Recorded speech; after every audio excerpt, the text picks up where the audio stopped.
ಎಲ್ರಿಗೂ ನಮಸ್ಕಾರ. ನಾನು ನಿಮ್ಮ ಗಿರೀಶ್ ಮಟ್ಟಣ್ಣವರ. ಕಳೆದ ಒಂದಿಷ್ಟು ದಿನದಿಂದ ಕೆಲವೊಬ್ಬರು SIT ತನಿಖೆಯ ಬಗ್ಗೆ, ಧರ್ಮಸ್ಥಳ ಪ್ರಕರಣದ ಕುರಿತು ತನಿಖೆ ಮಾಡ್ತಾ ಇರುವಂತಹ SIT ತನಿಖೆಯ ಬಗ್ಗೆ ಅನುಮಾನ ವ್ಯಕ್ತಪಡಿಸ್ತಾ ಇದ್ದಾರೆ. ಮತ್ತು ಇನ್ನು ಕೆಲವರು ಯಾವುದೇ ಕಾರಣ ಇಲ್ಲದೇನೆ, ಹಿಂದು ಮುಂದು ಯೋಚನೆ ಮಾಡ್ದೇನೆ SIT ಬಗ್ಗೆ ಲೂಸ್ ಟಾಕ್ ಮಾತಾಡ್ತಾ ಇದ್ದಾರೆ. ಇಡೀ SIT ತನಿಖೆಯ ಬಗ್ಗೆ, ಅದರಲ್ಲಿ ಹಿರಿಯ ಪತ್ರಕರ್ತರಾದಂತಹ ಮತ್ತು ಪತ್ರಿಕೋದ್ಯಮಿಗಳಾದಂತಹ ಹಿರಿಯರಾದಂತಹ ಶ್ರೀ ಪಬ್ಲಿಕ್ ಟಿವಿ ರಂಗನಾಥ್ ಅವರು ನಿನ್ನೆ ಹೇಳ್ತಾರೆ, ಬಹುಶಃ ನಿನ್ನೆನೋ ಮೊನ್ನೆನೋ, ನಾನು ಅದನ್ನ ಯೂಟ್ಯೂಬಲ್ಲಿ ನೋಡಿದ್ದು, ಪಬ್ಲಿಕ್ ಟಿವಿ ಯೂಟ್ಯೂಬಲ್ಲಿ, SIT ಮೇಲ್ಗಡೆ ಬಿದ್ದಿದ್ದನ್ನ ಯಾಕೆ ತನಿಖೆ ಮಾಡ್ತಾ ಇದ್ದಾರೆ ಅಂತ ಹೇಳಿ. ಇದನ್ನು ನೋಡಿ ನನಗೂ ಕೂಡ ಸ್ವಲ್ಪ ನಗು ಬಂತು. ಸುಮಾರು ಜನ ಅವರ ಒಂದು ಹೇಳಿಕೆಗೆ ಸಾಕಷ್ಟು ಟೀಕೆಯನ್ನ ವ್ಯಕ್ತಪಡಿಸ್ತಾ ಇದ್ದಾರೆ. ಬಹುಶಃ ಶ್ರೀಯುತ ರಂಗನಾಥ್ ಅವರಿಗೆ ಗೊತ್ತಿಲ್ಲ ಅಂತ ಕಾಣುತ್ತೆ. SIT ತನಿಖೆ ಆಗಿರೋದು ಬರೀ ಅಗಿಯೋದಕ್ಕಲ್ಲ. ಅವನು ಚಿನ್ನಯ್ಯ ತೋರಿಸ್ಬಿಟ್ಟ, ಅದನ್ನು ಹೋಗಿ ಅಗಿರಿ ಅನಾಮಿಕ ವ್ಯಕ್ತಿ ತೋರಿಸ್ಬಿಟ್ಟ, ಅದನ್ನು ಅಗಿರಿಯ, ಬಹುಶಃ ಅದಿಷ್ಟೇ ಕೆಲಸ ಹೇಳೋದಿತ್ತಂದ್ರೆ ಯಾವ್ದಾದ್ರು ಒಬ್ಬ JCB ಕಾಂಟ್ರಾಕ್ಟರ್ಗೆ ಹೇಳ್ಬಿಡ್ತಿದ್ರು, ಅಗಿರಿಯಪ್ಪ ಹೋಗಿ ಅಂತ ಹೇಳಿ. ಧರ್ಮಸ್ಥಳ ಕ್ರೈಮ್ ನಂಬರ್ 39/2025 ಧರ್ಮಸ್ಥಳ ಅನ್ನೋದು ರಂಗನಾಥ್ ಜಿ ಅವರೇ ಧರ್ಮಸ್ಥಳ ಪ್ರಕರಣಗಳು ಅಂತಾನೆ ಉಲ್ಲೇಖ ಮಾಡ್ತಾರೆ. ಅಂದ್ರೆ ಧರ್ಮಸ್ಥಳದಲ್ಲಿ ನಡೆದಂತಹ ಅನೇಕ ಪ್ರಕರಣಗಳು, ಅದು ಮಿಸ್ಸಿಂಗ್ ಇರಬಹುದು, ಡೌಟ್ಫುಲ್ UDR ಇರಬಹುದು, ಅಥವಾ ಅದಕ್ಕೆ ಸಂಬಂಧಪಟ್ಟಂತಹ ಯಾವುದೇ ಪ್ರಕರಣಗಳಿರಬಹುದು. ಆನಂತರ ಇವರು ಹೇಗೆ ನಿರ್ಧಾರ ಮಾಡಿಬಿಟ್ರು, ಸ್ಥಳಕ್ಕೆ ಹೋಗ್ಲಾರ್ದೇನೆ, ನೋಡ್ಲಾರ್ದೇನೆ, ಯಾವುದೇ ಒಬ್ಬ ಕ್ಯಾಮ್ರಾಮನ್ ಹೋಗಿಲ್ಲ, ವರದಿಗಾರರು ಹೋಗಿಲ್ಲ, ಅದು ಮೇಲ್ಗಡೆನೆ ಬಿದ್ದ್ಬಿಟ್ಟಿದ್ದು ಅಂತ ಹೆಂಗ್ ಹೇಳ್ತಾರೆ? ಅದು ಹೂತಿದ್ದು ಕೂಡ ಆಗಿರಬಹುದಲ್ಲ. ಹೂತಿದ್ದು ನೋಡಿ, it has stood 15 to 20 monsoons. ಒಂದು ಮಾನ್ಸೂನ್ ನಲ್ಲಿ ಎಷ್ಟೊಂದು ಮಳೆ ಆಗುತ್ತೆ, ಎಷ್ಟೊಂದು ಮಳೆಯಾಗಿ ಎಷ್ಟೊಂದು ಸಾಯಿಲ್ ಇರೋಜನ್ ಆಗುತ್ತೆ. 10 ವರ್ಷ, 15 ವರ್ಷ, ಅಥವಾ 4-5 ವರ್ಷನೇ ತಗೊಳ್ಳಿ ನೀವು, ಎಷ್ಟು ಸಾಯಿಲ್ ಇರೋಜನ್ ಆಗುತ್ತೆ. ಮಣ್ಣಿನ ಸವಕಳಿ, ಮಣ್ಣು ಕೊಚ್ಚಿಕೊಂಡು ಹೋಗಿ ಪ್ರಾಕೃತಿಕ ಒಂದು ಆ ಚೇಂಜಸ್ ನಿಂದ ಹೂತಿಟ್ಟಂತ ಶವ ಅದು ಮೇಲ್ಗಡೆ ಕಾಣಿಸ್ಕೊಂಡೇ ಕಾಣಿಸುತ್ತೆ. ಇವ್ರು ಯಾಕೆ ಏಕಾಏಕಿ ಏನು ನೋಡ್ಲಾರ್ದೇನೆ ಈ ತರ ಯಾಕೆ ಹೇಳಿಕೆ ಕೊಡ್ತಾ ಇದ್ದಾರೆ? ಅದು ಒಂದು ಪ್ರತಿಷ್ಠಿತ ಚಾನೆಲ್ನ ಪ್ರತಿಷ್ಠಿತ ಆಂಕರ್ ಆಗಿ ಯಾಕೆ ಈ ತರ ಹೇಳಿಕೆ ಕೊಡ್ತಾರೋ ನನಗಂತರೂ ಅರ್ಥ ಆಗ್ತಾ ಇಲ್ಲ. ದಯವಿಟ್ಟು ಆ ತರ ಹೇಳಿಕೆ ಕೊಟ್ಟು ಇನ್ನೇನೋ ಆಮೇಲೆ ಲೂಸ್ ಟಾಕ್ ಮಾತಾಡೋದು, SIT ತನಿಖೆಯ ಬಗ್ಗೆ, ಅಧಿಕಾರಿಗಳ ಬಗ್ಗೆ, ಬಹುಶಃ ಇದನ್ನು ನೋಡಿದ್ರೆ ಏನೋ ಒಂದ್ ಕಡೆ ವಾಲಿ ಬೇಕು ಅಂತಲೇ ಮಾತಾಡ್ತಾ ಇದ್ದಾರೆ ಅಂತ ನನಗನ್ನಿಸ್ತಾ ಇದೆ. ಸಾರ್ವಜನಿಕರಿಗೂ ಕೂಡ ಆ ತರ ಭಾವನೆ ಬರ್ತಾ ಇದೆ. ಇನ್ನು ಕೆಲವೊಬ್ರು ಸೌಜನ್ಯ ಪ್ರಕರಣದ ಒಂದು ಕಾಳಜಿಯಿಂದ, ಸೌಜನ್ಯಳಿಗೆ ನ್ಯಾಯ ಸಿಗಬೇಕು ಅನ್ನುವಂತ ಕಾಳಜಿಯಿಂದ ಕೆಲವೊಂದಿಷ್ಟು ಅಧಿಕಾರಿಗಳ ಮೇಲೆ, SIT ಅಧಿಕಾರಿಗಳ ಮೇಲೆ ಆರೋಪ ಮಾಡ್ತಾ ಇದ್ದಾರೆ. ಹಿಂದೆ ನಾನು ಕೂಡ ಮಾಡಿದ್ದೆ. ಚಿನ್ನಯ್ಯನ ಏನೊಂದು ಫೀಡ್ಬ್ಯಾಕ್ ಕೊಟ್ಟಿದ್ದ, ಇದ್ರ ಮೇಲೆನೆ ಇವರು ಬೇಕು ಅಂತಲೇ ಮಾಡ್ತಾ ಇದ್ದಾರೆ ಅಂತ. ನನಗೀಗ ಅನ್ಸೋದು, ಈ SIT ಅಧಿಕಾರಿಗಳ ಬಗ್ಗೆ ಏನಾದರೂ ನಿಖರವಾದಂತಹ, ಅವರು ಏನೋ ತಪ್ಪು ಮಾಡ್ತಾ ಇದ್ದಾರೆ, ದುಡ್ಡು ತಗೊಂಡಿದ್ದಾರೆ, ನಿಖರ ದಾಖಲೆಗಳಿದ್ರೆ ದಯವಿಟ್ಟು ಆ ದಾಖಲೆಗಳನ್ನ ಹಿರಿಯ ಅಧಿಕಾರಿಗಳ ಗಮನಕ್ಕೆ ತಂದು ಮಾತಾಡೋದು ಒಳ್ಳೇದು. ಯಾಕಂತ ಹೇಳಿದ್ರೆ ಈಗ ತನಿಖೆ ಶುರುವಾಗಿ ಒಂದು ಹಂತಕ್ಕೆ ಬಂದಿದೆ. ಹಿಂಗಾಗಿ ದಯವಿಟ್ಟು ಯಾರು ಕೂಡ, ಇದು ಒಂದು SIT ಅಂತ ಹೇಳಿದ್ರೆ ನೋಡಿ, ಅದರದ್ದು ನಾನು ವಕ್ತಾರ ಅಂತೂ ಖಂಡಿತ ಅಲ್ಲ, ಬಟ್ ನನ್ನ ಅನುಭವಕ್ಕೆ ಬಂದಿದ್ದು ಹೇಳ್ತಾ ಇದ್ದೀನಿ. ನನ್ನ ಅಭಿಪ್ರಾಯ ಮಾತ್ರ ನಾನು ತಿಳಿಸ್ತಾ ಇದ್ದೀನಿ. SIT ಅವರು ಇಡೀ ಒಂದು ದೊಡ್ಡ ಟೀಮ್, ಅದು ಅಲ್ಲಿನೇ ಸಾಕಷ್ಟು ಹೈರಾರ್ಕಿ ಇದೆ.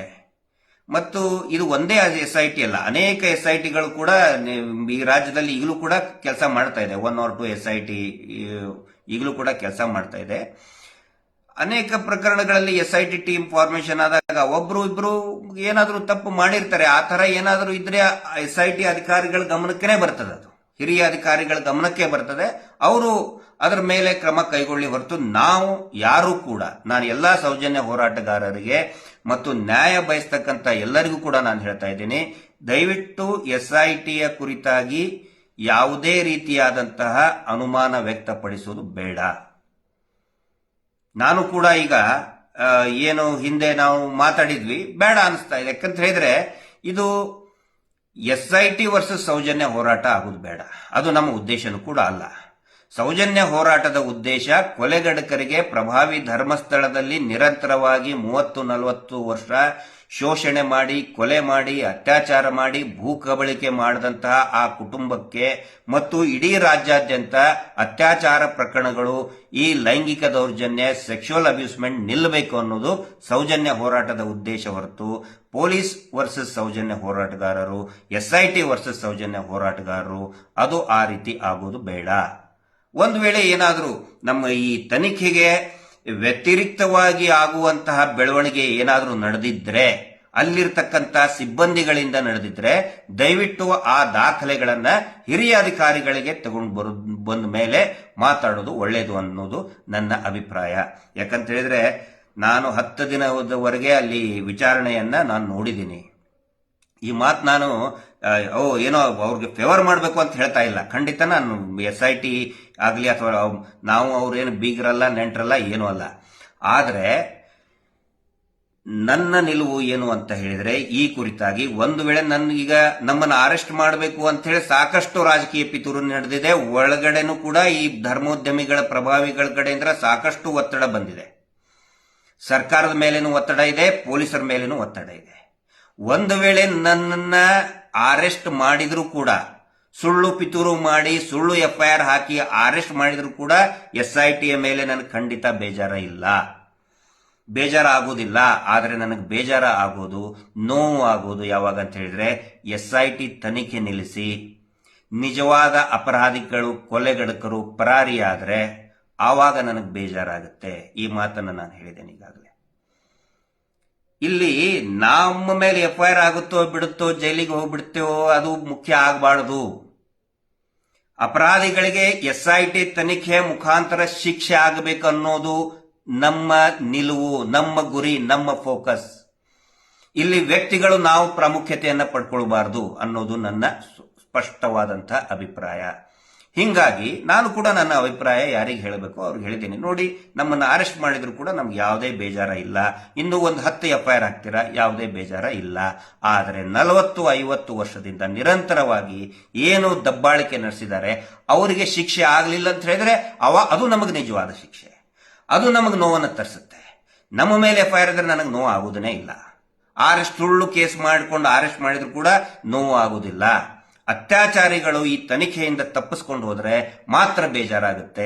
ಹೀಗಾಗಿ ದಯವಿಟ್ಟು ನಾನು ಆಗಲಿ ಅಥವಾ ಇನ್ನು ಯಾರೇ ನ್ಯಾಯ ಬಯಸುವಂತವರು ದಯವಿಟ್ಟು SITಗೆ ತನಿಖೆ ಮಾಡೋದಕ್ಕೆ ಬಿಡಿ. ಒಂದಿಷ್ಟು ದಿನ ಅವರು ಮಾಡ್ತಾ ಇದ್ದಾರೆ. ಯಾಕಂತ ಹೇಳಿದ್ರೆ, for the first time in the history ಒಂದು ತನಿಖಾ ಸಂಸ್ಥೆ ಅತ್ಯಂತ ಪ್ರೊಫೆಷನಲ್ ಆಗಿ ತನಿಖೆ ಮಾಡಕ್ ಶುರು ಮಾಡಿದೆ. ಈ ಹಿಂದೆ ಇವರು ವಿರುದ್ಧ ಏನು SIT ಆಗಿಲ್ವಾ? ಆಗಿತ್ತು. ಸೌಜನ್ಯ ಕೇಸಲ್ಲಿ ಕೂಡ SIT ಫಾರ್ಮೇಶನ್ ಆಗಿತ್ತು. ತನಿಖೆ ಮಾಡಿದ್ದು ಎಷ್ಟು ದಿನ? ಒಂದು 5-6 ದಿನ. ಸಂತೋಷ್ ರಾವ್ ಸಿಕ್ಕ ಮೇಲೇನೂ ಕೂಡ ಆ SIT 4 ತಂಡಗಳು ಆಯ್ದು. 4 ತಂಡಗಳಾದಾಗ ಇವನು ಮಾಡಿಲ್ಲ, ಇವನ ಜೊತೆಗೆ ಅಂದ್ರೆ ಒಬ್ಬ ವ್ಯಕ್ತಿಯಿಂದ ಆಗಿಲ್ಲ, ಇನ್ನೂ 5-6 ಜನ ಇದಾರೆ ಅಂತ ಹೇಳಿ ತನಿಖೆ ಪ್ರಾರಂಭ ಸ್ಟಾರ್ಟ್ ಮಾಡಿ 5-6 ದಿನಕ್ಕೆ SITನೇ ಕ್ಲೋಸ್ ಮಾಡಿಬಿಟ್ರು. ಮತ್ತೆ CID ತಗೊಂಡು ಬಂದ್ರು. CID ತನಿಖೆ ಮಾಡಿದ್ರು ಬರೀ 18 ದಿನ, 18-20 ದಿನಕ್ಕೆ ವರದಿ ಕೊಟ್ಟು ಮುಗಿಸಿಬಿಟ್ರು. CBI ಮಾಡಿತು. CBIನೂ ಕೂಡ ಯಾವುದೇ ರೀತಿಯಾದಂತಹ ಪರಿಣಾಮಕಾರಿಯಾಗಿ ಮಾಡಲಿಲ್ಲ. But for the first time ಆನಂತರ ಪದ್ಮಲತಾ ಪ್ರಕರಣದಲ್ಲಿ ಕೂಡ CID ತನಿಖೆ ಆಗಿದೆ. ಅದು ಕೂಡ ಪೂರ್ತಿ ಆಗಲಿಲ್ಲ. ಅದು ಕೂಡ C ರಿಪೋರ್ಟ್ ಕೊಡ್ತು. ಆ ಗತಿ ಈಗ SITಗೆ ಆಗಬಾರ್ದು. ತುಂಬಾ ಚೆನ್ನಾಗಿ ಮಾಡ್ತಾ ಇದ್ದಾರೆ. ಈಗ ಸಣ್ಣ 1-2 ತಪ್ಪು ಒಂದು ಟೀಮ್ ನಲ್ಲಿ ಆಗೇ ಆಗಿರ್ತದೆ. ಒಬ್ರು ಇಬ್ರು ಸಿಬ್ಬಂದಿ ಇದ್ದೇ ಇರ್ತಾರೆ. ಹಂಗೆ ಹೇಳಿ ಇಡೀ ಎಂಟೈರ್ SIT ಬಗ್ಗೆ ನಾವು ಅನುಮಾನ ವ್ಯಕ್ತಪಡಿಸುವುದು ಬೇಡ. ಫಾರ್ ದ ಫಸ್ಟ್ ಟೈಮ್ ಇಷ್ಟು ಚೆನ್ನಾಗಿ ಇಷ್ಟೊಂದು ಪ್ರೊಫೆಷನಲ್ ಆಗಿ ಮಾಡ್ತಾ ಇದ್ದಾರೆ. ಬಂಗ್ಲೆಗುಡ್ಡೆ ಬಗ್ಗೆ ಈ ಸುಸೈಡ್ ಪಾಯಿಂಟ್ ಅಂತ ಕೆಲವೊಬ್ರು ಅಪಪ್ರಚಾರ ಅನ್ನೋದಲ್ಲ, ಸುಸೈಡ್ ಪಾಯಿಂಟ್ ಅಂತ ಒಂದು ನಾಟಕ, ಡ್ರಾಮಾ, ಒಂದು ಹೊಸ ಸ್ಕ್ರಿಪ್ಟ್, ಈ ನಕಲಿ ದೇವಮಾನವನ ಒಂದು ನಾಟಕ ಮಂಡಳಿ ಅಂತ ಇದೆ. ಅದು ದಿನ ಒಂದೊಂದು ಸ್ಕ್ರಿಪ್ಟ್ ಬರಿತಾ ಇರ್ತದೆ. ಸುಸೈಡ್ ಪಾಯಿಂಟ್ ಯಾರಾದ್ರೂ ಹೋಗಿದ್ದೀರೇನ್ರಿ ಅಲ್ಲಿ? ಯಾರಾದ್ರೂ ಅಲ್ಲಿ ಟ್ರೆಕ್ಕಿಂಗ್ ಪಾಯಿಂಟ್ ಇದ್ದಂಗಿದೆ. ಅಲ್ಲಿ ಎಷ್ಟು ಕಷ್ಟಪಡ್ತಾ ಇದ್ದಾರೆ SIT ಅಧಿಕಾರಿಗಳು. ನನಗನ್ಸಿದ ಮಟ್ಟಿಗೆ ಇಂಡೋ ಬಾಂಗ್ಲಾ ಬಾರ್ಡರ್ ನಲ್ಲಿ, ಕಾಡಿನಲ್ಲಿ ಯಾವ ರೀತಿ ಸೈನಿಕರು ಕಾರ್ಯಾಚರಣೆ ಮಾಡ್ತಾರೆ ಆ ರೀತಿ SIT ಅಧಿಕಾರಿಗಳು ಕಾರ್ಯಾಚರಣೆ ಮಾಡ್ತಾ ಇದ್ದಾರೆ, ಕೆಲಸ ಮಾಡ್ತಾ ಇದ್ದಾರೆ. ಮಳೆ ಇರಬಹುದು, ಬಿಸಿಲಿರಬಹುದು, ಬೆಳಿಗ್ಗೆ ಚಳಿ ಇರಬಹುದು, ಅಂತದ್ರಲ್ಲಿ ಕೆಲಸ ಮಾಡ್ತಾ ಇದ್ದಾರೆ SIT ಅಧಿಕಾರಿಗಳು. ಅವರು ಕೂಡ ಅವ್ರ ಹೆಂಡತಿ ಮಕ್ಕಳನ್ನ ಬಿಟ್ಟು, ಅವ್ರಿಗೂ ಕೂಡ ಅವ್ರದೇ ವೈಯಕ್ತಿಕವಾದಂತಹ ತೊಂದರೆಗಳಿದೆ, ಸಮಸ್ಯೆಗಳೇ, ಅದನ್ನೆಲ್ಲವನ್ನು ಕೂಡ ಬದಿಗಿಟ್ಟು ಒಂದು ನಕ್ಸಲ್ ಕಾರ್ಯಾಚರಣೆ ಇರಬಹುದು ಅಥವಾ ಇಂಡೋ ಬಾಂಗ್ಲಾ ಬಾರ್ಡರ್ ಕಾಡ್ನಲ್ಲಿ ಮ್ಯಾನ್ಮಾರ್ ಕಾಡ್ನಲ್ಲಿ ಕೆಲಸ ಆ ರೀತಿ ಇದೆ ಬಂಗ್ಲೆಗುಡ್ಡೆ. ಹೇಳ್ತಾರೆ ಕೆಲವೊಬ್ರು ಸುಸೈಡ್ ಪಾಯಿಂಟ್ ಅಂತ. ಸುಸೈಡ್ ಪಾಯಿಂಟ್ ಅಂತ ಹೇಳಿದ್ರೆ ಅದೇನು ಟೀ ಪಾಯಿಂಟ್ ಏನ್ರಿ? ನಾನು ನೋಡ್ತಾ ಇದ್ದೀನಿ 3-4 ದಿನ ಆಯ್ತು ಸುಸೈಡ್ ಪಾಯಿಂಟ್ ಟೀ ಪಾಯಿಂಟ್. ಯಾಕಂತ ಹೇಳಿದ್ರೆ ಒಂದು ಟೀ ಪಾಯಿಂಟ್, ಒಂದು ಚಹಾದ ಅಂಗಡಿ, ಒಂದು ಹೋಟೆಲ್ ಫೇಮಸ್ ಆಗ್ಬೇಕಾದ್ರೆ ಅಲ್ಲಿ ಟೀ ಕುಡಿದವನು ಹೇಳಿರ್ತಾನೆ, ಇಲ್ಲಿ ಒಂದು ಟೀ ಚೆನ್ನಾಗಿ ಸಿಗ್ತದೆ ಅಂತ ಹೇಳಿದಕ್ಕೆ ತುಂಬಾ ಜನ ಅಲ್ಲಿ ಬಂದು ಟೀ ಕುಡಿತಾರೆ. ಇಡ್ಲಿ ಚಟ್ನಿ ಚೆನ್ನಾಗಿ ಸಿಗ್ತದೆ ಅಂತ ಯಾವ ತಿಂದವನು ಹೇಳಿರ್ತಾನೆ, ಅವನ ಅನುಭವ ಹಂಚ್ಕೊಂಡಿರ್ತಾನೆ, ಜನ ಫೇಮಸ್ ಆಗುತ್ತೆ. ಸುಸೈಡ್ ಪಾಯಿಂಟ್ ಹೆಂಗ್ರಿ ಫೇಮಸ್ ಆಗುತ್ತೆ ಅಂದ್ರೆ ನಿಮ್ಮ ಪ್ರಕಾರ ಸುಸೈಡ್ ಮಾಡ್ಕೊಂಡವನು ಯಾವನಿಗಾದ್ರೂ ಹೇಳಕ್ ಸಾಧ್ಯನಾ? ಸೊ ಅದು ಒಂದು ಪಾಸಿಬಿಲಿಟಿ. ಸುಸೈಡ್ ಮಾಡ್ಕೊಂಡವನೇ ಹೇಳ್ಬೇಕು, ಈ ಜಾಗದಲ್ಲಿ ಹೋಗ್ಬಿಟ್ರೆ ಒಳ್ಳೆ ಚೆನ್ನಾಗಿ ಸುಸೈಡ್ ಮಾಡ್ಕೋಬಹುದು ಅಂತ ಹೇಳಿ. ಅದು ಸಾಧ್ಯನಾ? ಇಲ್ಲ. ಎರಡನೇ ಪಾಸಿಬಿಲಿಟಿ ಏನು? ಯಾರಾದ್ರೂ ಬೋರ್ಡ್ ಹಾಕಿರ್ಬೇಕಲ್ಲಿ, ಇದು ಸುಸೈಡ್ಗೆ ದಾರಿ, ಇಲ್ಲಿ ಹೋಗೋದಕ್ಕೆ ದಾರಿ ಅಂತ ಹೇಳಿ ಒಂದು ಆರೋ ಮಾರ್ಕ್ ಹಾಕಿ. ಆ ತರ ಏನಾದ್ರು ಧರ್ಮಸ್ಥಳದಲ್ಲಿ ಇದೆಯಾ? ಅಲ್ಲಿರೋ ಆಟೋ ರಿಕ್ಷಾದವ್ರಿಗೆ ಜನಗಳಿಗೆ ಗೊತ್ತೈತೆ, ಸರ್ ಇಲ್ಲಿ ಸುಸೈಡ್ ಪಾಯಿಂಟ್ ಎಲ್ಲೈತ್ರಿ ಅಂದ್ಕೊಳ್ಳಿ, ಇಲ್ಲಿ ಮುಂದೆ ಹೋಗಿ ರೈಟ್ ಹೋಗಿ ಲೆಫ್ಟಿಗೆ ಹೊಳ್ಳಿ ರೈಟಿಗೆ ಸೀದಾ ಹೋದ್ರೆ ಅಲ್ಲಿ ಸುಸೈಡ್ ಪಾಯಿಂಟ್ ಬರ್ತೈತೆ ಅಂತ ಹೇಳೋರು ಯಾರಾದ್ರೂ ಇದಾರ ಅಲ್ಲಿ? ಅದು ಕೂಡ ಇಲ್ಲ. ಎಲ್ಲಿ ಕೂಡ ಲ್ಯಾಂಡ್ ಮಾರ್ಕ್ ಕೂಡ ಹಾಕಿಲ್ಲ. ಮೂರನೇದು ಇನ್ನೊಂದೇನು ಸಾಧ್ಯತೆ, ಅದು ಸುಸೈಡ್ ಪಾಯಿಂಟ್ ಆಗಕ್ಕೆ ಆ ಜಾಗ ತುಂಬಾ ಫೇಮಸ್ ಆಗಿರ್ಬೇಕು. ಫಾರ್ ಎಕ್ಸಾಂಪಲ್ ಜೋಗದ ಗುಂಡಿ, ಎಲ್ಲರಿಗೂ ಗೊತ್ತಿದೆ ಜೋಗದ ಗುಂಡಿ ಮೇಲಿಂದ ಬಿದ್ದರೆ ಸಾಯ್ತಾರ ಅಂತ ಹೇಳಿ, ಎತ್ತರದ ಪ್ರದೇಶದಿಂದ ಬಿದ್ದರೆ ಸಾಯ್ತಾರ ಅಂತ ಹೇಳಿ ಎಲ್ಲರಿಗೂ ಅದು ಫೇಮಸ್ ಪಾಯಿಂಟ್. ಬಟ್ ಬಂಗ್ಲೆಗುಡ್ಡೆ ಈ ಪ್ರಕರಣಕ್ಕಿಂತ ಮುಂಚೆ ಯಾರಿಗೂ ಕೂಡ ಆ ಬಂಗ್ಲೆಗುಡ್ಡೆ ಅಂತ ಯಾರಿಗೂ ಗೊತ್ತಿದ್ದಿಲ್ಲ ಹೊರಗಿನವ್ರಿಗೆ ಅದ್ ಹೆಂಗ್ ಸುಸೈಡ್ ಪಾಯಿಂಟ್ ಆಗುತ್ತೆ? ಆಮೇಲೆ ಇನ್ನೊಂದು ಹೇಳ್ತಾರೆ, ಅಲ್ಲಿ ಹಗ್ಗ ಇತ್ತು, ಹೌದು ಇದ್ದಿರಬಹುದು. ವಿಷದ ಬಾಟ್ಲಿ ಇತ್ತು, ಹೌದು. ಈಗ ಬುರುಡೆ ಸಿಕ್ಕಿದ್ದು 9, 10, 7 ಅಂತ ಹೇಳ್ತಾರೆ. 7 ಅಂತಾನೆ ಹಿಡ್ಕೊಳ್ಳೋಣ. ಸ್ಮಾಲ್ ಅಂದ್ರೆ ನಂಬರ್ಸ್ ಇನ್ನು ತುಂಬಾ ಜಾಸ್ತಿ ಇದೆ. ಇವರು ಹೇಳೋ ಪ್ರಕಾರ 7 ಅಂತಾನೆ ಹಿಡ್ಕೊಳ್ಳೋಣ. ಹಗ್ಗ ಸಿಕ್ಕಿದ್ದು ಒಂದು ಹಗ್ಗಕ್ಕೆ 7 ಜನ ಹೋಗಿ ಜೋತ್ ಬಿದ್ರ? ಒಂದು ಕಾಮನ್ ಸಾಮಾನ್ಯ ಪ್ರಜ್ಞೆಗೆ ಬರುವಂತ ಪ್ರಶ್ನೆಗಳಪ್ಪ ಇವು. ಒಂದು ಹಗ್ಗಕ್ಕೆ 7 ಜನ ಹೋಗಿ ಜೋತ್ ಬಿದ್ದು ಸುಸೈಡ್ ಮಾಡ್ಕೊಂಡ್ರ? ಅಥವಾ 1ನೇ ಸಾರಿ ಜೋತ್ ಬಿದ್ದವನು ಹೇಳಿದ್ನ, ಅಲ್ಲಿ ನನ್ನ ಹಗ್ಗ ಅಲ್ಲೇ ಬಿಟ್ಟು ಬಂದಿದ್ದೇನೆ, ನೀವು ಹೋಗಿ ಅಲ್ಲೇ ಜೋತ್ ಬಿಡ್ಸಾಯಿರಿ ಅಂತ ಹೇಳಿ. ವಿಷದ ಬಾಟ್ಲ್ ಇತ್ತು. ಏನದು ವಿಷದ ಬಾಟಲ್? ನಾವು ಒಂದು ಟಿವಿ ಚಾನಲ್ ನೋಡಿದೆ, ಅಲ್ಲಿ ವಿಷದ ಬಾಟಲ್ ಇತ್ತು. ವಿಷದ ಬಾಟಲಿ ಅಂತ ಯಾರಾದ್ರೂ ನೋಡಿದಿರಾ? ಹಿಂಗೆ ಇರ್ತದ ಅಂತೇಳಿ. ಸರಾಯಿ ಬಾಟ್ಲಿ ನೋಡಿದ್ಮೇಲೆ ಗೊತ್ತಾಗುತ್ತೆ. ಇನ್ನು ಬೇರೆ ಬೇರೆ ಬಾಟ್ಲಿ ಇರ್ತವೆ. ಆ ಬಾಟ್ಲಿಯಲ್ಲಿ ಹಾಲು ಹಾಕಿದ್ರೆ ಹಾಲಿನ ಬಾಟ್ಲಿ ಆಗ್ತದೆ, ವಿಷ ಹಾಕಿದ್ರೆ ವಿಷ ಆಗುತ್ತೆ, ವಿಷದ ಬಾಟ್ಲಿ ಅಂತಾರೆ. ಮೂತ್ರ ಹಾಕಿದ್ರೆ, ಈಗ ಹಾಸ್ಪಿಟಲ್ ಯೂರಿನ್ ಟೆಸ್ಟಿಗೆ ಮೂತ್ರ ಹಾಕಿದ್ರೆ ಮೂತ್ರದ ಬಾಟಲ್ ಆಗುತ್ತೆ, ನೀರು ಹಾಕಿದ್ರೆ ನೀರಿನ ಬಾಟಲ್ ಆಗ್ತದೆ. ವಿಷದ ಬಾಟಲ್ ಅಂತ ಇವ್ರಿಗೆ ಹೆಂಗಪ್ಪ ಗೊತ್ತಾಯ್ತು ಅಂದ್ರೆ, ವಿಷದ ಬಾಟಲ್ ಅಂತ ಹೇಳೋದಕ್ಕೆ ಅವನು ವಿಷ ಕುಡ್ದವನು ಮಾರ್ಕರ್ ಇಂದ ಬರೆದಿರಬೇಕು. ಇಲ್ಲ ಅಂತ ಹೇಳಿದ್ರೆ ಒಂದು ಪೇಪರ್ ಅಲ್ಲಿ ಬರೆದು ಅಂಟಿಸಿರ್ಬೇಕು. ಅಂದ್ರೆ 7, 8, 10 ವರ್ಷ ಆಗೋ ತನಕನೂ ಕೂಡ ಮಾರ್ಕ್ ಹಂಗೆ ಇತ್ತ. ಅವನು ಆ ವಿಷದ ಬಾಟ್ಲಿ ಮೇಲೆ ಇದು ವಿಷದ ಬಾಟಲ್ ಅಂತ ಬರೆದು ಮಾರ್ಕರ್ ಇಂದ ಬರೆದು ಸತ್ನ, ಅಥವಾ ಒಂದು ಚೀಟಿ ಸ್ಟಿಕ್ಕರ್ ಅಂಟಿಸಿ ವಿಷದ ಬಾಟ್ಲ್ ಅಂತ ಬರೆದಿಟ್ಟು ಸಾಯ್ತಾರೆ ಯಾರಾದ್ರು? ಇದು ನಾವು ಕೂಡ ಸ್ಟಡಿ ಮಾಡಿದ್ದೀನಿ, ನನ್ನ ಒಂದು ರೀತಿಯಲ್ಲಿ ಅಧ್ಯಯನ ಮಾಡಿದ್ದೀನಿ. ಹಗ್ಗ ಇರೋದು ನಿಜ, ಅಲ್ಲಿ ಬಾಟ್ಲ್ ಇರೋದು ಕೂಡ ನಿಜ. ಇದು ಬರೀ ಅಲ್ಲಿಷ್ಟೇ ಅಲ್ಲ, ಬಂಗ್ಲೆಗುಡ್ಡೆ ಅಷ್ಟೇ ಅಲ್ಲ, ಎಲ್ಲಾ ಕಡೆನೂ ಕೂಡ ಇವರು ಅದೇ ರೀತಿಯಾದಂತಹ ಒಂದಿಷ್ಟು ಬಾಟ್ಲ್ಗಳನ್ನ ಇಟ್ಟಿರ್ತಾರೆ. ಈ ಮಾತನ್ನ ನೀವು ಅಲ್ಲಿ ಒಬ್ಬ ಸ್ಥಳೀಯ ನಮ್ಮ ಮುಂದೆ ಹೇಳಿದ್ದಾನೆ, ಅವಾಗಲೇ ಸ್ಟೇಟ್ಮೆಂಟ್ ಕೊಟ್ಟಿದ್ದಾನೆ. ಆ ಚಿಕ್ಕ ಬಾಲಕಿ ಸತ್ತಾಗ ಪೊಲೀಸರೇ ಬರ್ತಾರೆ, ಅದರ ಪಕ್ಕ ಒಂದು ಬಾಟ್ಲು, ಆ ಬಾಟ್ಲ್ ಮೇಲೆ ಇವರೇ ಬರೆದಿರ್ತಾರೆ ವಿಷದ ಬಾಟಲ್ ಅಂತ ಹೇಳ್ಕೊಂಡು. ಡೆತ್ ನೋಟ್ ಕೂಡ ಇವರೇ ತಗೊಂಡು ಬಂದು ಅಲ್ಲಿಟ್ಟು ಫೋಟೋಗ್ರಾಫರ್ನ ಮುಂದೆ ಕರೆಸಿ ಒಂದು ಫೋಟೋ ಹೊಡ್ಕೊಂಡು ಹೋಗ್ಬಿಡ್ತಾರೆ. ಅಂದ್ರೆ ಎಲ್ಲರಿಗೂ ಅನಿಸ್ಬೇಕು ಈ ಹುಡುಗಿ ವಿಷ ಕುಡಿದು ಸತ್ತಿದ್ದಾಳೆ, ಅಥವಾ ಈ ವ್ಯಕ್ತಿ, ಈ ಗಂಡಸು ವಿಷ ಕುಡಿದು ಸತ್ತಿದ್ದಾನೆ ಅಂತ. ಆಮೇಲೆ ಆಲ್ಮೋಸ್ಟ್ ಎಲ್ಲವೂ ಕೂಡ ಅಲ್ಲಿ ಕಟ್ಟಿದ ಸ್ಥಿತಿಯಲ್ಲಿವೇ ಇರ್ತವೆ. ಆದರೆ ಯಾವ ಕೂಡ ನೇತು ಬಿದ್ದಿದ್ದಲ್ಲ, ಕೆಳಗಡೆ ಕುಂತಾಗೂ ಕೂಡ ಅದನ್ನ ಕಟ್ಟಿರ್ತಾರೆ. ಸೌಜನ್ಯ ಡೆಡ್ ಬಾಡಿ ಕಟ್ಟಿದ ಸ್ಥಿತಿಯಲ್ಲಿತ್ತು, ಪದ್ಮದತ್ತಾಳ ಡೆಡ್ ಬಾಡಿ ಕಟ್ಟಿದ ಸ್ಥಿತಿಯಲ್ಲಿತ್ತು, ಅನೇಕ ದೇಹಗಳು ಕಟ್ಟಿದ ಸ್ಥಿತಿಯಲ್ಲಿರ್ತವೆ. ಇದೊಂದು ಪ್ಯಾಟರ್ನ್, ಇದೊಂದು ಮೋಡಸ್ ಆಪರಂಡಿ. ಅಂದ್ರೆ ಅಕ್ರಮ ಅಥವಾ ಅಪರಾಧ ಮಾಡುವಂತಹ ವಿಧಾನ, ಮೋಡಸ್ ಆಪರಂಡಿ. ಆ ಕ್ಷೇತ್ರ, ಆ ಧರ್ಮಸ್ಥಳದ ಪ್ರದೇಶದಲ್ಲಿ ನಿರಂತರವಾಗಿ ಇದೇ ಒಂದು ಮೋಡಸ್ ಆಪರಂಡಿ, ಇದೇ ಒಂದು ಪ್ಯಾಟರ್ನ್ ನಲ್ಲಿ ಹೆಣಗಳು ಬೀಳ್ತಾ ಇದ್ದಾವೆ. ಇದನ್ನ SIT ಅವರು ಕಂಡು ಹಿಡಿಬೇಕಾಗತ್ತೆ. ಏನು ನಾನು ಹೇಳಿದ್ದು ಕೂಡ ನಿಜ ಇರಲಿಕ್ಕಿಲ್ಲ. ನಾನು ನನ್ನ ಅಧ್ಯಯನ, ನನ್ನ ಸಂಶಯ, ಸ್ಥಳೀಯರ ಮಾತುಗಳನ್ನ, ಅನುಭವಗಳನ್ನ ಇಟ್ಕೊಂಡು ನಾನು ವ್ಯಕ್ತಪಡಿಸ್ತಾ ಇದ್ದೇನೆ. ಬಟ್ ಅಲ್ಟಿಮೇಟ್ಲಿ ಇದಕ್ಕೆ ಟ್ರೂತ್ ಹೊರಗಡೆ ಬರುವುದು, ಸತ್ಯ ಹೊರಗಡೆ ಬರಬೇಕಾಗಿರೋದು SIT ತನಿಖೆಯಿಂದ. ಅದನ್ನು ಮಾಡೋದಕ್ಕೆ ಬಿಡಬೇಕಲ್ಲ. ಆ ನಂತರ ಮೊನ್ನೆ ಅದು ಅಸ್ಥಿಪಂಜರ ಸಿಕ್ಕಿದ್ದು ವಯಸ್ಸಾದಂಥವ್ರು, ಕೊಡಗಿನ ಮೂಲದವರು, ವಾಕಿಂಗ್ ಸ್ಟಿಕ್ ಇತ್ತು ಅಂತ ಹೇಳ್ತಾರೆ. ಸಿಕ್ಕಿರಬೇಕು. ಮತ್ತು ಅವರು ಮಕ್ಕಳು ಕೂಡ ಅದನ್ನ ಮಡಿಕೇರಿ ಸೋಮವಾರಪೇಟೆಯವರು ಅಕ್ನಾಲೇಜ್ ಮಾಡಿದ್ದಾರೆ, ಹೌದು ನಮ್ಮ ತಂದೆ ಹೋಗಿದ್ರು ಅಂತೇಳಿ. ಇಲ್ಲಿ ಪ್ರಶ್ನೆ ಬರೋದು, ಆ ಬಂಗ್ಲೆಗುಡ್ಡೆಗೆ ಪೊಲೀಸರು ಹತ್ತಬೇಕಾದ್ರೆ ಮತ್ತೆ ಸೋಕೋ ಟೀಮ್ನವ್ರು ಹತ್ತಬೇಕಾದ್ರೆ ಜಾರಿ ಬಿದ್ದಿದ್ದಾರೆ. ವಾಕಿಂಗ್ ಸ್ಟಿಕ್ ಅವ್ರು ಹೇಳ್ತಾರೆ 2 ಸಾರಿ ಸ್ಟ್ರೋಕ್ ಆಗಿತ್ತು ಅಂತ ಹೇಳ್ತಾರೆ. ಅವ್ರ ಮಗ, ಅವರ ಚಿರಂಜೀವಿ ಅವರು ಸೋಮವಾರಪೇಟೆಯಿಂದ ಹೇಳ್ತಾರೆ, 2 ಸಾರಿ ನಮ್ಮ ತಂದೆಗೆ ಸ್ಟ್ರೋಕ್ ಆಗಿತ್ತು, ಏಜ್ 70+ ಇದೆ. ವಾಕಿಂಗ್ ಸ್ಟಿಕ್ ಹಿಡ್ಕೊಂಡು ಒಂದೊಂದು ಹೆಜ್ಜೆ ಅವರು ನಡೀತಾ ಇದ್ರು.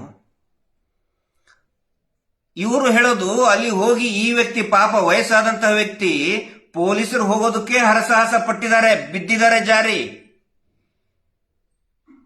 ಸೋಕೋ ಟೀಮ್ನೇ ಜಾರಿ ಬಿದ್ದಿದ್ದಾರೆ. ಒಂದಿಷ್ಟು FSL ಅದಕ್ಕೆ ಇವರು ಕೂಡ ಬಿದ್ದಿದ್ದಾರೆ ಜಾರಿ, ಹತ್ತಕ್ಕಾಗಿಲ್ಲ. ನೀವು ನೋಡಿರ್ತೀರ, ಟಿವಿಯಲ್ಲಿ, ಯೂಟ್ಯೂಬ್ ನಲ್ಲಿ ನೋಡಿರ್ತೀರ, ಹತ್ತೋದಕ್ಕೆ ಎಷ್ಟು ಹರಸಾಹಸ ಪಟ್ಟಿದಾರಲ್ಲಿ. ಅಂಥದ್ರಲ್ಲಿ 2 ಸಾರಿ ಸ್ಟ್ರೋಕ್ ಆದಂತಹ ವ್ಯಕ್ತಿ ವಾಕಿಂಗ್ ಸ್ಟಿಕ್ ಹಿಡ್ಕೊಂಡು ಹೋಗಿದ್ನ. ಏನೇನು BDA ಪಾರ್ಕ್ ಅಲ್ಲಿ ವಾಕಿಂಗ್ ಮಾಡ್ತಾ ಇದ್ರು ಅವರು. ಅವ್ರು ಹೆಂಗ್ರಿ ಹತ್ತಕ್ಕೆ ಸಾಧ್ಯ ಆಗುತ್ತೆ ಅಷ್ಟೊಂದು ಸ್ಟೀಪ್ ಇದರಲ್ಲಿ. ಆ ನಂತರ ನೀವು ನೋಡಿರ್ಬೋದು, ಉಪ್ಪಿನ ಮೂಟೆ, ಒಂದೊಂದು ಉಪ್ಪಿನ ಮೂಟೆ 3 ಜನ ಎತ್ಕೊಂಡು ಹೋಗಿದ್ದಾರೆ. ಒಂದು ಡೆಡ್ ಬಾಡಿ ಹೆಂಗೆ ಎತ್ಕೊಂಡು ಹೋಗಕ್ಕಾಗುತ್ತೆ? ಅಲ್ಲಿನೇ ಯಾಕೆ ಎಸೆದಿದ್ದಾರೆ? ಯಾಕೆ ಎಸೆದಿರ್ತಾರೆ ಅಂತ ಹೇಳಿದ್ರೆ, ಒಂದು ನಿರ್ದಿಷ್ಟ ಕಾರಣದಿಂದನೇ ಡೆಡ್ ಬಾಡಿಯನ್ನ ಅಲ್ಲಿ ತಗೊಂಡು ಹೋಗಿರ್ತಾರೆ ಅನ್ನುವಂತ ಅನುಮಾನ. ನಿರ್ದಿಷ್ಟ ಕಾರಣ ಯಾವುದಿರಬಹುದು? ನರಬಲಿ ಇರಬಹುದಾ? ಯಾಕಂತ ಹೇಳಿದ್ರೆ, ವಯಸ್ಸಾದ ವಾಕಿಂಗ್ ಸ್ಟಿಕ್ ಹಿಡ್ಕೊಂಡು ಅಲ್ಲಿ ಹ್ಯಾಂಗ್ರಿ ಹತ್ತಿಯಲ್ಲಿ ಸುಸೈಡ್ ಮಾಡ್ಕೊಳ್ತಾರೆ. ಒಂದು ಕಾಮನ್ ಸೆನ್ಸ್, ಒಂದು ಸಾಮಾನ್ಯ ಪ್ರಜ್ಞೆಗೆ ಬರುವಂತ ಸಂಶಯಗಳಿವೆಲ್ಲ, ಅವುಗಳನ್ನು ನಾನು ವ್ಯಕ್ತಪಡಿಸ್ತಾ ಇದ್ದೇನೆ. ಇಷ್ಟೆಲ್ಲ ಇಟ್ಕೊಂಡು ರನ್ನಾಥ್ ಅಂತ ಒಬ್ಬ ಖ್ಯಾತಿವೆತ್ತಂತಹ ಆಂಕರ್ ಅವರಾಗ್ಲಿ, ಇನ್ನೂ ಕೆಲವೊಂದಿಷ್ಟು ಜನ, ಬಿಡಿ ಬೇರೆಯವ್ರ ಬಗ್ಗೆ ಮಾತಾಡೋದು ಬೇಡ, ಅವ್ರದ್ದು ಬಗ್ಗೆ ಅವಶ್ಯಕತೆ ಇಲ್ಲ, ದಿನಾ ಒಂದೊಂದು ಸುಳ್ಳು ಹೇಳ್ತಾ ಇದ್ದಾರೆ. ಮಹೇಶ್ ಶೆಟ್ಟರ್ದ ಅದು ವಿಡಿಯೋ ಬಿಟ್ಟಿಂದೆ ಅದು ತೋರಿಸ್ತಾ ಇದ್ದಾರೆ, ಒಂದು ಸುಳ್ಳು ಇದನ್ನು ಮಾಡಿದ್ದಾರೆ. ಅಲ್ಲಿ ಏನೋ ವಾಶ್ ಬೇಸಿನ್ನದ್ದು 2025ರಲ್ಲಿ ಹಾಕಿದ್ದಂತೆ. ಆ ರೂಮ್ ಅಲ್ಲಿ, ಆ ಕೋಣೆಯಲ್ಲಿ ವಾಶ್ ಬೇಸಿನ್ನೇ ಇಲ್ಲ. ಸುಮ್ನೆ ಏನೇನೋ ಒಂದು ಸುಳ್ಳು ಹೇಳ್ತಾ ಹೋಗ್ತಾ ಇರ್ತಾರೆ. ಅವ್ರು ದುಡ್ಡು ಕೊಟ್ಟಿರ್ತಾರೆ, ಮೂಳೆ ಬಿಸಾಕಿರ್ತಾರೆ, ಬಿಸ್ಕೆಟ್ ಬಿಸಾಕಿರ್ತಾರೆ, ನಕಲಿ ದೇವಮ್ಮನೋ ಅಂತ ತಗೊಂಡು ಒಂದಿಷ್ಟು ಟಿವಿ ಚಾನಲ್ ಕೂತ್ಕೊಂಡು ಹೇಳ್ತಾ ಇರ್ತಾರೆ. ಆದ್ರೆ ಇವುಗಳನ್ನೆಲ್ಲವನ್ನು ಕೂಡ ವಿಶ್ಲೇಷಣೆ ಮಾಡಬೇಕಾದ್ರೆ, ಇವುಗಳನ್ನೆಲ್ಲ ಪರಿಶೀಲನೆ ಮಾಡಬೇಕಾಗತ್ತೆ. SIT ತನಿಖೆ ಮಾಡ್ತಾ ಇದೆ. ದಯವಿಟ್ಟು ಅವ್ರನ್ನ SITಗೆ ವೆರಿ ಕ್ಯಾಲಿಬರ್, ಹೈ ಕ್ಯಾಲಿಬರ್ ಇರುವಂತಹ ಹಿರಿಯ ಅಧಿಕಾರಿಗಳಿದ್ದಾರೆ, ನಾವು ಗೊತ್ತಿದೆ, ತುಂಬಾ ಚೆನ್ನಾಗಿ ಪ್ರೊಫೆಷನಲ್ ಆಗಿ ಮಾಡ್ತಾ ಇದ್ದಾರೆ. ದಯವಿಟ್ಟು ಅವ್ರನ್ನ ಮಾಡೋದನ್ನ ಬಿಟ್ಟು ಕಂಡಲ್ಲಿ ಸ್ಟ್ರೈಕ್ ಮಾಡೋದು, SIT ನಿಂದಿಸೋದಕ್ಕೆ ಏನ್ ಬೇಕೋ ಎಲ್ಲಾ ಪ್ರಯತ್ನನೂ ಮಾಡ್ತಾ ಇದ್ದಾರೆ. ಯಾಕೆ ಈ ಕುಟುಂಬದವರು ಮಾಡಿಲ್ಲ ಅಂದ್ರೆ ಇಷ್ಟೊಂದು ಯಾಕೆ ಅವರು ಲಗಾಟ ಹೊಡಿತಾ ಇದ್ದಾರೆ? ಆ ನಂತರ ಇವತ್ತು ಸಾಯಂಕಾಲ ಆ ಚಿನ್ನಯ್ಯನ ಹೆಂಡತಿಂದ್ರ ಸ್ಟೇಟ್ಮೆಂಟ್ ಅವರಾಗೆ ಕೊಟ್ಟಿರೋಕ್ ಸಾಧ್ಯನೇ ಇಲ್ಲ. ಇವರೇ ಯಾರಾದ್ರೂ ಹ್ಯಾಂಡಲ್ ಮಾಡ್ತಾ ಇದ್ದಾರೆ. ನಾವು SITಗೆ ವಿನಂತಿ ಮಾಡ್ಕೊಳ್ಳೋದು, ದಯವಿಟ್ಟು ಅದನ್ನ ಕಂಡು ಹಿಡಿಬೇಕು. ಯಾರು ಅವನನ್ನ ಉಲ್ಟಾ ಹೊಡ್ಸಕ್ ನೋಡಿದ್ರು ನಮಗ್ ಗೊತ್ತಿದೆ, ಎಲ್ಲವೂ ಕೂಡ ಗೊತ್ತಿದೆ, ಏನೇನು ಇಲ್ಲಿ ಕೆಟ್ಟ ಕೆಲಸ, ಯಾವ್ಯಾವ ಷಡ್ಯಂತ್ರ ಮಾಡಿದ್ದಾರೆ, ಒಳ ಸಂಚು ಮಾಡಿದ್ದಾರೆ, ಎಲ್ಲಾ ಗೊತ್ತು. ದಯವಿಟ್ಟು ಅದು ಕೂಡ ಬಯಲಿಗೆ ಎಳಿಬೇಕಲ್ವಾ? ಅದು ನಮ್ಮ ಆಶಯ. ಹಿಂಗಾಗಿ ನಾವು SITಗೆ ಇನ್ನೂ ಹೆಚ್ಚಿನ ಶಕ್ತಿ ತುಂಬೋಣ. ಮತ್ತು ಕೊನೆಯದಾಗಿ ಹೇಳ್ತಾ ಇದ್ದೇನೆ, ಯಾರು ಏನ್ ಹೇಳ್ತಾರೋ ಗೊತ್ತಿಲ್ಲ, ಯಾರಾದ್ರೂ ಏನಾದ್ರೂ SITಗೆ ಅಂದು ಅನುಮಾನ ವ್ಯಕ್ತಪಡಿಸಿದರೆ ಅವರೇ ಹೊಣೆಗಾರರಾಗುತ್ತಾರೆ ಹೊರತು ಸೌಜನ್ಯ ಹೋರಾಟ ಸಮಿತಿ ಅದಕ್ಕೆ ಸಂಬಂಧ ಇಲ್ಲ. ಸೌಜನ್ಯ ಹೋರಾಟ ಸಮಿತಿ ವಿ ಸ್ಟ್ಯಾಂಡ್ ವಿತ್ SIT. ಕೆಲವೊಂದಿಷ್ಟು ಇವು ಆಗಿರ್ತವೆ, ಈ ಕೇಸು ಅವು ಇವು ಆಗಿರ್ತವೆ, ನಾವು ಅದಕ್ಕೆ ತಲೆ ಕೆಡಿಸ್ಕೊಳ್ಳಲ್ಲ.